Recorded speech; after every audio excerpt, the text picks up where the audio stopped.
नमस्कार दोस्तों, मैं एक बार फिर से आपका अपने YouTube चैनल राजस्थान रिबाता पर आपका हार्दिक स्वागत करता हूं। कल की क्लास में हमने अंतःस्रावी ग्रंथियों की बात कर रहे थे, तो उसमें से हमने एक तो पीयूष ग्रंथि को पढ़ा था, पीयूष ग्रंथि को पढ़ लिया था। पीयूष ग्रंथि के अलावा हमने थायराइड ग्रंथि को पढ़ा था, थायराइड ग्रंथि को पढ़ा था। ठीक है, इसके अलावा हमने पैराथायराइड ग्रंथि की बात की थी, पैराथायराइड ग्रंथि की बात की थी, तो पैराथायराइड ग्रंथि की बात की थी। अब हम जो ग्रंथियाँ बच जाती हैं उनका अध्ययन करेंगे। तो इसके अगली कड़ी में हमारी ग्रंथि कौन सी है? पीनियल ग्रंथि है। तो पीनियल ग्रंथि स्थित कहाँ होती है? पीनियल ग्रंथि भी मस्तिष्क में स्थित होती है। मस्तिष्क के कौन से भाग में स्थित होती है? तो अग्र भाग में स्थित होती है। और अग्र भाग के भी कौन से भाग में? एपिथेलेमस। अग्र भाग के भी 3 भाग होते हैं, उसमें से एक भाग का नाम है एपिथेलेमस। तो अग्र भाग में कहाँ स्थित होती है? एपिथेलेमस में स्थित होती है। ठीक है, फिर अन्य नाम क्या है पीनियल ग्रंथि के? अन्य नाम हैं, एक तो बोलते हैं इसको मस्तिष्क की रेत बोलते हैं। क्या बोलते हैं? मस्तिष्क की रेत। और क्या बोलते हैं? जैविक घड़ी बोलते हैं। और पीनियल ग्रंथि को क्या बोला जाता है? तीसरी आँख। ठीक है, ये किसके उपनाम हैं? पीनियल ग्रंथि को ही बोलते हैं। फिर पीनियल ग्रंथि एकमात्र ऐसी ग्रंथि है जो प्रकाश से क्या होती है? प्रभावित होती है। ये दिन या प्रकाश होना तब तो क्या होती है? ये कम सक्रिय होती है। और जैसे ही अंधेरा हो या रात के समय क्या होती है? ये अधिक सक्रिय होती है। ठीक है, एकमात्र ग्रंथि जो किससे प्रभावित होती है? प्रकाश से। प्रकाश की उपस्थिति में तो क्या होगी? कम सक्रिय। और प्रकाश नहीं होगा तो क्या होगी? अधिक सक्रिय। ये ग्रंथि क्या करती है? ये ग्रंथि मनुष्य में यौन अवस्था को जल्दी आने से क्या करती है? रोकती है। कि पीनियल ग्रंथि के कारण ही मनुष्य में यौन अवस्था का जल्दी आना और धीमे आना, सही समय पर आना, ये किसके आधार पर निर्धारित करता है? पीनियल ग्रंथि निर्धारित करती है। फिर याद रखना, जो जन्म से अंधे व्यक्ति हैं या जहाँ सूर्य का प्रकाश सीधा पड़ता है, ऐसे देश हैं उनमें जहाँ व्यक्ति है ना, उनमें यौवन अवस्था क्या आती है? जल्दी आती है। फिर पीनियल ग्रंथि का हार्मोन कौन सा है? पीनियल ग्रंथि का हार्मोन है मिलेटोनिन। कौन सा हार्मोन है? मिलेटोनिन। मिलेटोनिन हार्मोन क्या करेगा? इसके कारण क्या होगा? त्वचा का रंग हल्का होगा। क्यों होगा? त्वचा के रंग के लिए जिम्मेदार कौन है? मिलेनिन वर्णक। ये क्या करेगा? मिलेनिन वर्णक को क्या कर देगा? एक जगह इकट्ठा कर देगा। और मिलेनिन वर्णक को फैला कौन रहा था? अगर पीयूष में पढ़ा था ना, मिलेनोसाइट। मिलेनोसाइट के कारण तो क्या होता है? त्वचा का रंग गहरा। और मिलेटोनिन के कारण क्या होता है? त्वचा का रंग कैसा होता है? हल्का होता है। ठीक है, मिलेनोटोनिन तो क्या करेगा? मिलेनिन वर्णक को एक जगह इकट्ठा करेगा, जबकि मिलेनोसाइट क्या कर रहा था? मिलेनिन वर्णक को फैलाने का काम कर रहा था, इसलिए त्वचा का रंग गहरा था। और मिलेटोनिन क्या करेगा? त्वचा का रंग हल्का करता है। ठीक है, तो अगले हमारी ग्रंथि है थाइमस ग्रंथि। थाइमस ग्रंथि स्थित कहाँ होती है? थाइमस ग्रंथि हृदय के पास स्थित होती है, हृदय के समीप होती है। थाइमस ग्रंथि कार्य क्या करती है? टी लिम्फोसाइट के परिपक्वन में क्या है? सहायक। टी लिम्फोसाइट क्या है? टी लिम्फोसाइट WBC पढ़ाई थी, वहाँ बताया था। टी लिम्फोसाइट होती है, टी लिम्फोसाइट 2 प्रकार की होती हैं, T4 और T8। तो ये क्या करती है? लिम्फोसाइट के परिपक्वन में क्या है? सहायक है। तो टी लिम्फोसाइट क्या करती है? शरीर में रोग प्रतिरोधक क्षमता का विकास करती है। रोग प्रतिरोधक क्षमता का विकास कौन करती है? T lymphocyte. तो इसलिए इसको क्या बोलते हैं? इसे प्रतिरक्षा ग्रंथि भी कहते हैं। क्या बोलते हैं? प्रतिरक्षा ग्रंथि भी कहते हैं। थाइमस ग्रंथि बच्चों में तो पाई जाती है पूर्ण रूप से, लेकिन जैसे ही व्यक्ति वयस्क होगा ना, तो ये या तो नष्ट होने लग जाती है, वृद्धावस्था तक तो बिल्कुल नष्ट हो जाती है, लेकिन वयस्क अवस्था में किसके समान हो जाती है? एक धागे के नुमा समान हो जाती है, धागे के समान हो जाती है, ये डोरी नुमा हो जाती है। ठीक है, तो थाइमस ग्रंथि बच्चों में तो पाई जाएगी, लेकिन वयस्क अवस्था में किसके समान हो जाएगी? धागे या डोरी के समान हो जाती है। फिर हम बात करते हैं थाइमस ग्रंथि से हार्मोन कौन सा स्रावित होगा? थाइमस ग्रंथि से हार्मोन स्रावित होगा थाइमोसिन। कौन सा स्रावित होगा? थाइमोसिन। थाइमोसिन की अगर कमी हो जाए ना, तो क्या हो जाएगा शरीर में, टी लिम्फोसाइट की संख्या में क्या हो जाएगी, कमी। ठीक है। फिर हम बात करते हैं एड्रिनल ग्रंथि की। एड्रिनल ग्रंथि पाई कहाँ जाती है या स्थित कहाँ होती है, तो ये होती है हमारी वृक्क के ऊपर। ठीक है, वृक्क के ऊपर होती है, इसलिए इस ग्रंथि का दूसरा नाम क्या है, अधिवृक्क ग्रंथि भी कहते हैं। वृक्क के ऊपर स्थित होने के कारण इसको क्या बोलते हैं, अधिवृक्क ग्रंथि बोलते हैं। फिर हमारी जो एड्रिनल ग्रंथि है ना, उसके दो भाग होते हैं। एक भाग का नाम तो क्या है, मेडुला, और एक भाग का नाम क्या है, कोर्टेक्स। ठीक है, इसके अनुप्रस्थ काटने पर दो भाग दिखाई देते हैं, एक भाग का नाम है मेडुला, एक का नाम है कोर्टेक्स। इनके अलग अलग हार्मोन की बात करते हैं कि मेडुला भाग से कौन से हार्मोन स्रावित होंगे और कोर्टेक्स भाग से कौन से हार्मोन स्रावित होंगे। तो पहले हम बात करते हैं मेडुला की। मेडुला किससे स्रावित होने वाले हार्मोन कौन से हैं, एक हार्मोन का नाम है एड्रिनेलिन और दूसरा है नोर एड्रिनेलिन। एड्रिनेलिन को क्या बोलते हैं, एपिनेफ्रिन, तो नोर एड्रिनेलिन को क्या बोलेंगे, नोर एपिनेफ्रिन। ठीक है, दो हार्मोन स्रावित होंगे मेडुला भाग से, कौन से, एक तो एड्रिनेलिन, दूसरा नोर एड्रिनेलिन। इसको क्या बोलते हैं, एपिनेफ्रिन, इसको क्या बोलते हैं, नोर एपिनेफ्रिन। एड्रिनल हार्मोन करता क्या है, ये एक तो लड़ाई झगड़े से संबंधित हार्मोन पूछ ले कौन सा है, तो कौन सा है, एड्रिनेलिन। संकटकालीन हार्मोन भी कौन सा है, एपिनेफ्रिन। और क्रोमरो हार्मोन भी कौन सा है, एपिनेफ्रिन। और क्या करता है ये, हार्ट बीट और बीपी को बढ़ाने का कार्य कौन करता है, एड्रिनेलिन ग्रंथ हार्मोन करता है या एपिनेफ्रिन हार्मोन करता है। नोर एड्रिनेलिन ग्रंथ हार्मोन क्या करेगा, फिर ये हार्ट बीट और बीपी को क्या करेगा, नियंत्रित करेगा। ठीक है, एपिनेफ्रिन तो क्या करेगा, बीपी बढ़ाना। क्रोमरो का हार्मोन, संकटकालीन हार्मोन, झगड़े का हार्मोन, लड़ाई झगड़े का हार्मोन कौन सा है, एपिनेफ्रिन।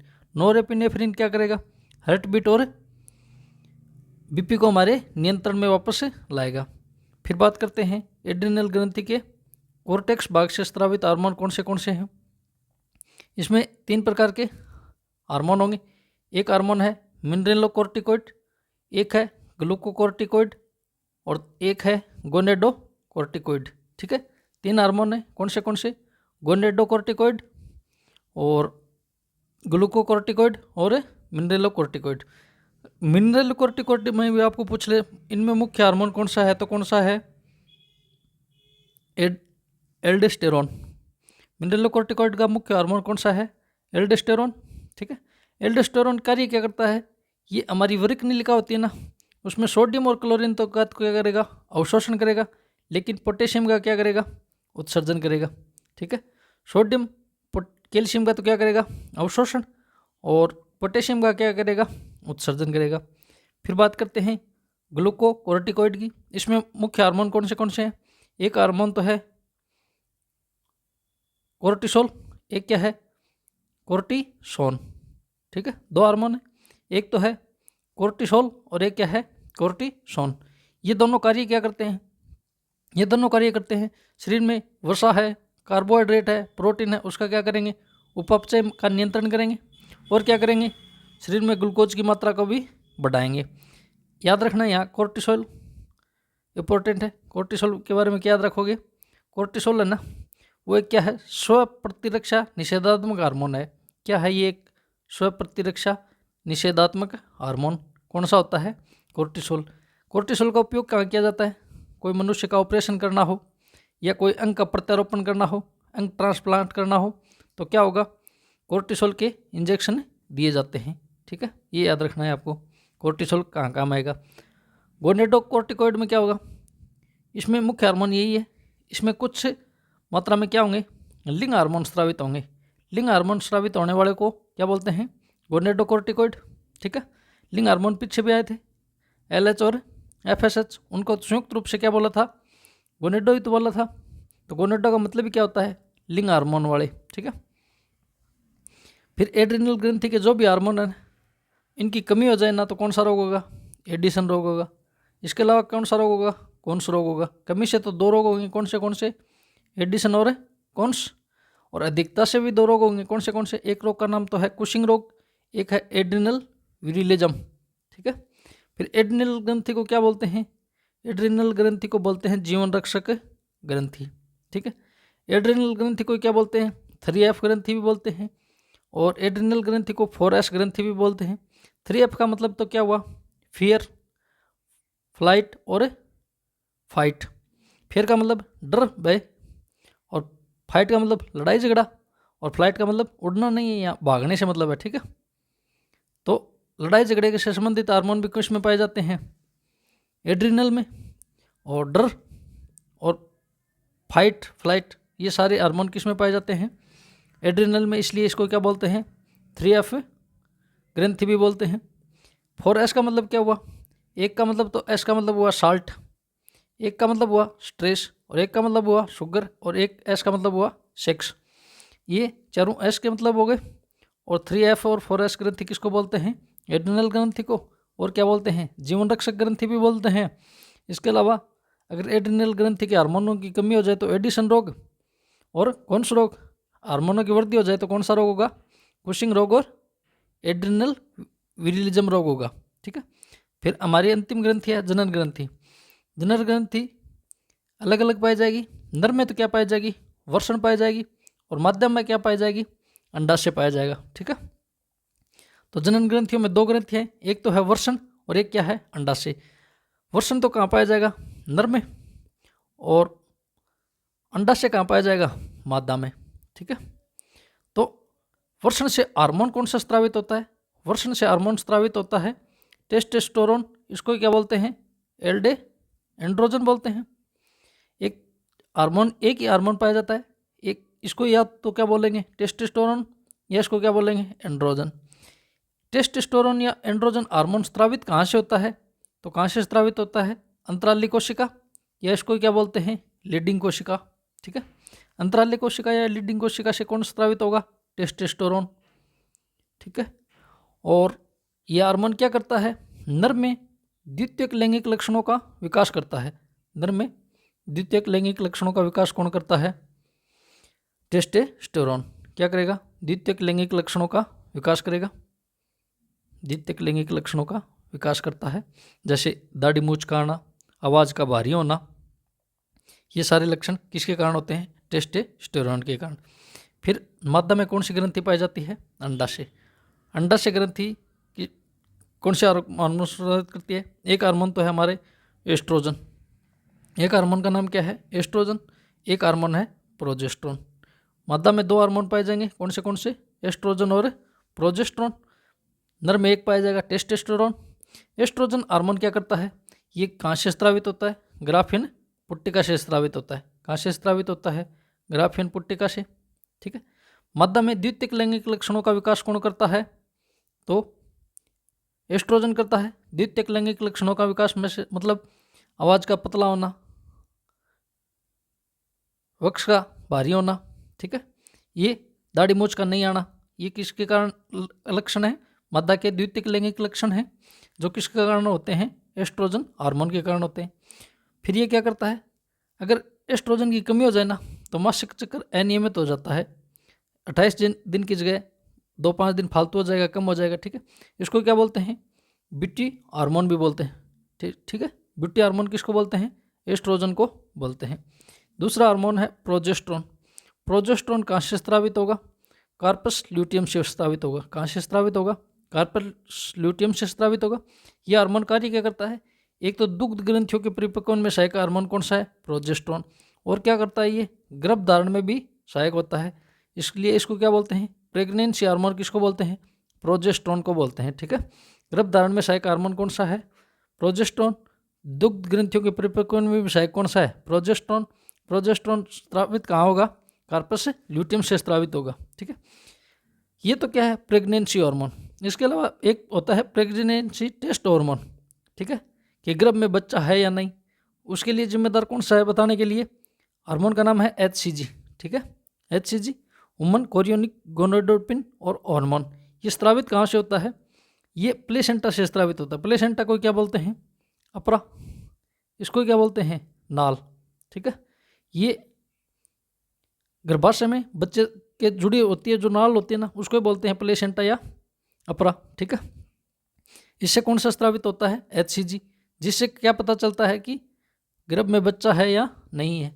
ये प्रेगनेंसी टेस्ट के काम आता है। ये यूरिन द्वारा बाहर निकलता है। जो किट आती है ना, उस किट का ही नाम क्या होता है? HCG किट होता है। फिर बात करते हैं हम प्लेसेंटा का नाम आया, तो प्लेसेंटा से कौन से हार्मोन स्रावित होंगे? एक तो होता है एस्ट्रोजन भी होता है, प्रोजेस्टेरोन भी होता है कुछ मात्रा में। इसके अलावा एक रिलैक्सिन बताया था पीछे, बच्चे के जन्म में सहायक हार्मोन कौन सा है? रिलैक्सिन। ये भी कहाँ से स्रावित होता है? प्लेसेंटा से। एक हार्मोन है HCG, इसके अलावा HPL। ठीक है, 5 हार्मोन स्रावित होते हैं प्लेसेंटा से, तो इनको ध्यान में रखना है। प्लेसेंटा से स्रावित हार्मोन कौन से हैं। ठीक है, इसके अलावा एक बात कर लेते हैं हम, ये अंतःस्रावी ग्रंथियाँ नहीं है, लेकिन फिर भी हार्मोन है, नाम आया तो बता रहा हूँ। किडनी से स्रावित हार्मोन, किडनी से कितने हार्मोन स्रावित होते हैं? 2। कौन से? एक तो है रेनिन और एक क्या है? इरिथ्रोपोइटिन। इरिथ्रोपोइटिन तो क्या करता है? आरबीसी का निर्माण में सहायक होता है। कहाँ? लाल अस्थि मज्जा में आरबीसी के निर्माण में सहायक हार्मोन कौन सा है? इरिथ्रोपोइटिन। रेनिन क्या करता है? ये यकृत में एक पदार्थ स्रावित होता है जिसका नाम क्या है? एंजियोटेंसिनोजन। उसके साथ मिलकर 2 कार्य करेगा। कौन से? एक तो एल्डोस्टेरोन हार्मोन है ना, उसको स्त्रवण के लिए प्रेरित करेगा। दूसरा क्या करेगा? रुधिर वाहिनियाँ होती है ना, उनको संकुचित कर देता है। उनको संकुचित करेगा तो क्या होगा? ब्लड का प्रेशर बढ़ेगा, तो बीपी को बढ़ाने का काम कौन सा करता है? रेनिन। ठीक है, और किसके साथ मिलकर करेगा? एंजियोटेंसिनोजन के साथ। ठीक है, तो हमारी आज हमने 3 ग्रंथियाँ पढ़ी हैं। कौन सी? एक ग्रंथि हमने पढ़ी है पीनियल, तो पीनियल की बात करते हैं। पीनियल ग्रंथि एकमात्र प्रकाश से प्रभावित होने वाली ग्रंथि कौन सी है? पीनियल। ठीक है, पीनियल ग्रंथि पाई कहाँ जाती है? अगर मस्तिष्क के एपिथेलेमस भाग में पाई जाती है। ठीक है, अन्य नाम क्या है पीनियल ग्रंथि के? मस्तिष्क की रेत बोलते हैं, जैविक घड़ी बोलते हैं, और इसको क्या बोलते हैं? तीसरी आंख बोलते हैं। प्रकाश से प्रभावित होगी दिन या प्रकाश में तो क्या होगी? कम क्रियाशील होगी या कम सक्रिय होगी, और अंधकार में क्या होगी? अधिक सक्रिय होगी। यौवन अवस्था को जल्दी आने से कौन रोकती है? पीनियल ग्रंथि। जो व्यक्ति जन्म से अंधा है या जहाँ सूर्य का प्रकाश की किरणें सीधी पड़ रही हैं, उन व्यक्तियों में क्या होता है? यौवन अवस्था सामान्य व्यक्ति की तुलना में जल्दी आ जाती है। पीनियल ग्रंथि से हार्मोन कौन सा स्रावित होगा? मेलेटोनिन। ये क्या करेगा? ये मिलेनिन वर्णक को एक जगह इकट्ठा कर देगा, जिसके कारण क्या होता है? त्वचा का रंग हल्का होता है। ठीक है, फिर हमारी दूसरी ग्रंथि थी थाइमस ग्रंथि। थाइमस ग्रंथि पाई कहाँ जाती है? हृदय के समीप में। ये कार्य क्या करती है? टी लिम्फोसाइट के परिपक्वन में सहायक है। टी लिम्फोसाइट क्या करती हैं? रोग प्रतिरोधक क्षमता को बढ़ाती हैं, इसलिए इसको क्या बोलते हैं? प्रतिरक्षा ग्रंथि भी बोलते हैं। ये तो क्या है? प्रतिरक्षा ग्रंथि। एड्रिनल ग्रंथि का नाम क्या है? जीवन रक्षक ग्रंथि है। ठीक है, इन दोनों के नाम याद रखना। ये थाइमस ग्रंथि क्या है? बच्चों में तो पाई जाती है, लेकिन वयस्क अवस्था में किसके समान हो जाती है? धागे के समान या डोरी के समान हो जाती है। थाइमस ग्रंथि से हार्मोन कौन सा स्रावित होगा? थाइमोसिन। अगर थाइमोसिन की कमी हो जाएगी तो क्या होगा? हमारे शरीर में टी लिम्फोसाइट की संख्या में कमी हो जाएगी। फिर हमारी ग्रंथि थी एड्रिनल ग्रंथि। एड्रिनल ग्रंथि पाई कहाँ जाती है? वृक्क के पास या वृक्क के ऊपर पाई जाती है। वृक्क के ऊपर पाए जाने के कारण इसको क्या बोलते हैं? अधिवृक्क ग्रंथि बोलते हैं। एड्रिनल ग्रंथि के कितने भाग होते हैं बीच में से काटने पर? 2 भाग। एक भाग का नाम है मेडुला, एक भाग है कोर्टेक्स। तो मेडुला भाग से हार्मोन कौन से स्रावित होंगे? मेडुला भाग से 2 हार्मोन स्रावित होंगे। कौन से? एड्रिनेलिन और नोर एड्रिनेलिन। एड्रिनेलिन का दूसरा नाम क्या है? एपिनेफ्रिन। और नोर एड्रिनेलिन का दूसरा नाम क्या है? नोर एपिनेफ्रिन। एपिनेफ्रिन हार्मोन को क्या क्या बोलते हैं? लड़ाई झगड़े से संबंधित हार्मोन बोलते हैं, संकटकालीन हार्मोन और क्रोमोरो हार्मोन। और हार्ट बीट और बीपी बढ़ाने का काम कौन करता है? एपिनेफ्रिन। जबकि नोरेपिनेफ्रिन क्या करता है? हार्ट बीट और बीपी को क्या करता है? नियंत्रित करता है। फिर बात करते हैं एड्रिनल ग्रंथि के कोर्टेक्स भाग से कौन से हार्मोन स्रावित होंगे? 3 हार्मोन है मुख्य रूप से, मिनरेलोकोर्टिकोइड, ग्लूकोकोर्टिकोइड और गोनेडोकोर्टिकोइड। आपको पूछ रहे हैं मिनरेलोकोर्टिकोइड में कौन सा हार्मोन मुख्य रूप से कौन सा है? एल्डोस्टेरोन। ये क्या करता है? हमारे वृक्क नलिका होती है ना, उसमें सोडियम और क्लोरीन का तो क्या करेगा? अवशोषण करेगा, जबकि पोटेशियम का क्या करेगा? उत्सर्जन करेगा। ग्लूकोकोर्टिकोइड में 2 हार्मोन मुख्य हैं। कौन से? कोर्टिसोल और कोर्टिसोन। ये दोनों क्या कार्य करते हैं? कार्बोहाइड्रेट, वसा, प्रोटीन का क्या करते हैं? उपापचय में नियंत्रण है, ग्लूकोज की मात्रा को बढ़ाते हैं, कोर्टिसोल क्या है? एक स्व प्रतिरक्षा निषेधात्मक हार्मोन है जो सर्जरी या अंग प्रत्यारोपण करते हैं ना, उसके समय इंजेक्शन किसके लगते हैं? कोर्टिसोल के इंजेक्शन लगाए जाते हैं। एक हार्मोन है हमारा गोनेडोकोर्टिकोइड, इसमें क्या आते हैं? मुख्य रूप से लिंग हार्मोन स्रावित करता है ये, ठीक है, कुछ मात्रा में, इसलिए इसको क्या बोलते हैं? गोनेडोकोर्टिकोइड। अगर एड्रिनल ग्रंथि के हार्मोनों में कमी हो जाए तो दो रोग होंगे, एडिशन और कौन सा रोग? अधिकता हो जाए तो दो रोग होंगे, कौन से? कुशिंग रोग और एड्रिनल विरिलिज्म। एड्रिनल ग्रंथि का दूसरा नाम क्या है? जीवन रक्षक ग्रंथि। एड्रिनल ग्रंथि को क्या बोलते हैं? 3F ग्रंथि। एड्रिनल ग्रंथि को क्या बोलते हैं? 4S ग्रंथि। 3F का मतलब फियर, फाइट और फ्लाइट है। 4S का मतलब है साल्ट, स्ट्रेस, शुगर और सेक्स है। फिर आई जनन ग्रंथियाँ। जनन ग्रंथियाँ नर में तो क्या पाई जाएगी? वर्षण। और मादा में क्या पाई जाएगी? अंडाशय। वर्षण ग्रंथि से हार्मोन कौन सा स्रावित होता है? टेस्टोस्टेरोन, या इसको क्या बोलते हैं? एंड्रोजन। टेस्टोस्टेरोन या एंड्रोजन स्रावित कहाँ से होता है? अंतराली कोशिका या लीडिंग कोशिका से स्रावित होता है। टेस्टोस्टेरोन कार्य क्या करता है? ये नर में द्वितीयक लैंगिक लक्षणों को क्या करता है? प्रदर्शित करता है।